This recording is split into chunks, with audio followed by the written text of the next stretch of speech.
अतिवृष्टीमुळे फुल शेतीला देखील मोठा फटका बसलेला आहे। दिवाळीच्या पार्श्वभूमीवर झेंडू फुलांना नेहमीप्रमाणेच मोठी मागणी असली तरी यावर्षी उत्पादन जवळपास निम्म्यावर आलेलं आहे। सध्या झेंडू फुलाला 30 ते 40 रुपये प्रति किलो दर मिळतो। बाजारात मागणी असूनही दर समाधानकारक नसल्यानं झेंडू फुल उत्पादक शेतकऱ्यांना दुहेरी फटका बसलेला आहे।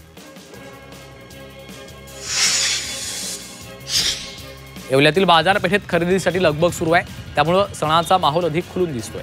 कपड्यांच्या दुकानांपासून सोन्या चांदीच्या पथकापर्यंत तसंच मिठाईच्या दुकानांपासून गृह सजावटीच्या साहित्यापर्यंत सर्वच ठिकाणी ग्राहकांची झुंबड पाहायला मिळते। जालन्यात उसाला शॉर्ट सर्किटमुळे आग लागून 60 एकर ऊस जळून खाक झाला।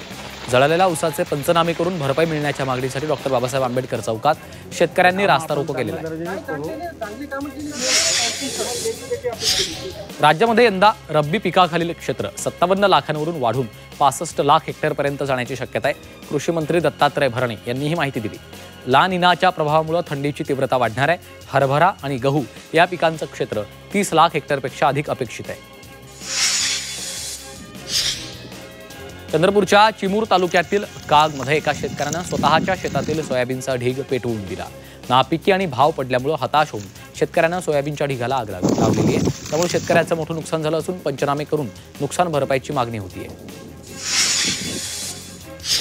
परभणीच्या पूर्णा तालुक्यातील वसूरमध्ये एका शेतकऱ्याच्या शेतातील 2.5 एकरवरील सोयाबीनच्या वळीला आग लागली। या आगीमुळे शेतकऱ्याचं लाखोचं नुकसान झालेलं आहे। त्यामुळे शेतकरी संकटात सापडला असून हवालदिल झाला आहे।